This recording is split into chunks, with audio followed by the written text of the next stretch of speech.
Masyarakat digital adalah sekumpulan individu yang menggunakan teknologi digital dalam kehidupan sehari-harinya, di mana semua aktivitas yang dijalankan secara elektronik dan tanpa kertas menjadi suatu hal yang biasa. Apa sih masyarakat digital itu? Masyarakat digital adalah kelompok orang yang menggunakan teknologi digital dalam kehidupan sehari-hari. Ini termasuk penggunaan internet, smartphone, media sosial, dan berbagai aplikasi lainnya. Kehidupan masyarakat di era digital telah mengalami perubahan signifikan di berbagai aspek. Berikut adalah beberapa poin penting. Yang pertama, yaitu komunikasi. Teknologi digital memungkinkan komunikasi yang lebih cepat dan mudah melalui media sosial, aplikasi pesan, dan email. Hal ini mempermudah koneksi antar individu dan kelompok di seluruh dunia. Dan yang kedua, yaitu informasi dan akses pengetahuan. Dengan internet, akses ke informasi dan pengetahuan menjadi sangat mudah. Orang dapat mencari informasi dengan cepat, mengikuti berita terbaru, dan mengakses berbagai sumber belajar secara online. Dan yang ketiga, yaitu ekonomi dan pekerjaan. Era digital telah mengubah cara orang bekerja dan berbisnis.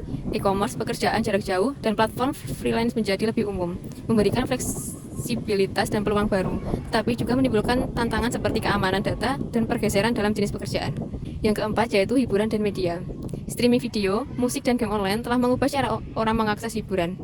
Media sosial juga berperan besar dalam cara orang berbagi konten dan berinteraksi dengan hiburan. Yang kelima, yaitu privasi dan keamanan. Dengan meningkatnya penggunaan teknologi, isu privasi dan keamanan menjadi lebih penting. Pengumpulan data pribadi dan potensi pelanggaran keamanan sering menjadi perhatian. Dan yang terakhir, yaitu pendidikan. Teknologi digital telah memungkinkan metode pembelajaran yang lebih interaktif dan fleksibel, seperti kursus online dan platform pembelajaran berbasis digital. Secara keseluruhan, kehidupan masyarakat di era digital menawarkan banyak kemudahan dan peluang, tapi juga memerlukan penanganan yang bijaksana terhadap tantangan yang muncul. Tantangan di era digital. Terdapat beberapa tantangan yang kalian harus ketahui. Yang pertama, ada perubahan yang cepat. Salah satu tantangan di era digital adalah perubahan teknologi yang pesat. Perkembangan teknologi yang pesat menuntut kita untuk terus belajar dan beradaptasi terhadap perubahan. Hal ini dapat menyulitkan individu dan bisnis yang tidak dapat mengikuti perkembangan teknologi terkini. Yang kedua, keamanan cyber. Dalam era digital, keamanan cyber menjadi tantangan yang besar. Serangan cyber dapat merusak reputasi perusahaan, mencuri data penting, atau menghancurkan keseluruhan sistem. Oleh karena itu, perusahaan harus menginvestasikan sumber daya yang cukup untuk melindungi diri dari serangan cyber. 3. Persaingan yang ketat. Di era digital, persaingan di pasar menjadi semakin ketat. Teknologi telah memungkinkan perusahaan dari berbagai negara untuk bersaing di pasar global. Oleh karena itu, perusahaan harus mampu menawarkan nilai yang unik dan berbeda agar tetap kompetitif di era digital. Yang keempat, perubahan pola konsumen. Digitalisasi telah mengubah perilaku konsumen. Konsumen saat ini semakin banyak berbelanja online dan menggunakan media sosial untuk mendapatkan informasi tentang produk dan layanan. Dunia usaha harus mampu beradaptasi terhadap perubahan-perubahan ini dan memanfaatkannya untuk mencapai kesuksesan. Setelah tantangan di era digital, mari kita membahas mengenai peluang di era digital. Terdapat beberapa peluang di era digital. Yang pertama, akses global. Salah satu peluang terbesar di era digital adalah kemudahan akses global. Teknologi digital memudahkan bisnis menjangkau konsumen di seluruh dunia. Hal ini menciptakan peluang baru bagi perusahaan untuk memperluas pasar mereka dan meningkatkan penjualan. Yang kedua, inovasi produk. Di era digital, inovasi produk menjadi lebih mudah. Perusahaan dapat menggunakan teknologi digital untuk mengembangkan dan menguji produk baru dengan cepat. Hal ini memungkinkan perusahaan untuk terus berinovasi dan menawarkan produk yang lebih baik kepada konsumen. Yang ketiga, efisiensi operasional. Digitalisasi dapat membantu perusahaan untuk meningkatkan efisiensi dan operasional mereka. Dengan menggunakan teknologi digital, perusahaan dapat mengoptimalisasikan proses bisnis, mengurangi biaya, dan meningkatkan produktivitas. Hal ini memungkinkan perusahaan untuk mencapai keuntungan yang lebih tinggi. Yang keempat, perubahan pola konsumen. Digitalisasi telah mengubah perilaku konsumen. Konsumen saat ini semakin banyak berbelanja online dan menggunakan media sosial untuk mendapatkan informasi tentang produk dan layanan. Dunia usaha harus mampu beradaptasi terhadap perubahan-perubahan ini dan memanfaatkannya untuk mencapai kesuksesan. Dampak positif. 1. Komunikasi yang efisien, mempermudah berkomunikasi dengan orang di seluruh dunia secara cepat dan murah.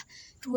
Peluang ekonomi, menciptakan pekerjaan baru melalui e-commerce dan pekerjaan jarak jauh. 3. Inovasi teknologi, mendorong kemajuan di bidang kesehatan, pendidikan, dan hiburan. 4. Konektivitas yang lebih luas, memungkinkan kita terhubung dengan orang-orang di seluruh dunia, memperluas jaringan sosial. 5. Pendidikan yang lebih mudah, akses ke berbagai sumber belajar online membuat pendidikan lebih fleksibel. 6. Demokrasi. Masyarakat digital memberikan ruang bagi masyarakat untuk berpartisipasi dalam demokrasi secara lebih aktif. Berikut cara mempertahankan dampak positif dari 4 aspek tersebut. 1. Komunikasi efisien. Gunakan teknologi komunikasi terbaru, berikan pelatihan dan dorong umpan balik yang berkelanjutan. 2. Akses informasi. Tingkatkan infrastruktur digital dan literasi informasi. Dorong keterbukaan informasi. 3. Peluang ekonomi. Dukung UMKM dan ekosistem startup. Sediakan pendidikan dan pelatihan yang relevan. 4. Inovasi teknologi. Investasi dalam R&D dan dukung kolaborasi. Terapkan kebijakan yang mendukung inovasi. Dengan langkah-langkah ini, dampak positif dari komunikasi, informasi, ekonomi, dan teknologi dapat dipertahankan secara efektif. Dampak negatif. Yang pertama ada kecanduan. Penggunaan gadget yang berlebihan dapat menyebabkan kecanduan dan mengganggu produktivitas. Yang kedua ada privasi. Data lebih mudah bocor dan disalahgunakan di dunia digital. Yang ketiga ada hoax. Informasi palsu mudah menyebar dengan cepat, dapat memicu konflik dan perpecahan. Yang keempat ada ketergantungan. Terlalu bergantung pada teknologi digital dapat mengurangi kemampuan kita untuk berinteraksi secara langsung. Yang kelima ada digital divide. Kesenjangan akses teknologi antara kelompok masyarakat yang kaya dan miskin semakin melebar. Yang terakhir ada cyberbullying. Perundungan di dunia maya dapat berdampak buruk pada kesehatan mental. Untuk memaksimalkan dampak positif dan meminimalisir dampak negatif, kita perlu melakukan yang pertama adalah meningkatkan literasi digital dengan cara memahami dan menggunakan teknologi secara bijak serta bertanggung jawab. Yang kedua ada melindungi privasi. Selalu berhati-hati dalam membagikan data pribadi di dunia maya. Dan meningkatkan kesadaran tentang pentingnya privasi dan keamanan data di kalangan pengguna, serta memberikan edukasi tentang cara melindungi data pribadi dengan cara menggunakan pengaturan privasi yang tepat. Yang ketiga ada memfilter informasi. Tidak mudah percaya pada semua informasi yang kita temukan di internet. Yang keempat adalah menjaga keseimbangan, membatasi penggunaan gadget, dan meluangkan waktu untuk berinteraksi secara langsung. Ketergantungan digital. Cara mengatasinya yaitu mengadakan program pelatihan dan pendidikan teknologi bagi kelompok masyarakat yang kurang beruntung untuk meningkatkan keterampilan digital mereka. Kemudian bisa memberikan dukungan dan bantuan dalam bentuk perangkat dan perangkat lunak bagi mereka yang tidak mampu membelinya. Dan terakhir adalah membangun komunitas online yang positif. Berpartisipasi dalam komunitas online yang positif dapat mendukung dan menginspirasi.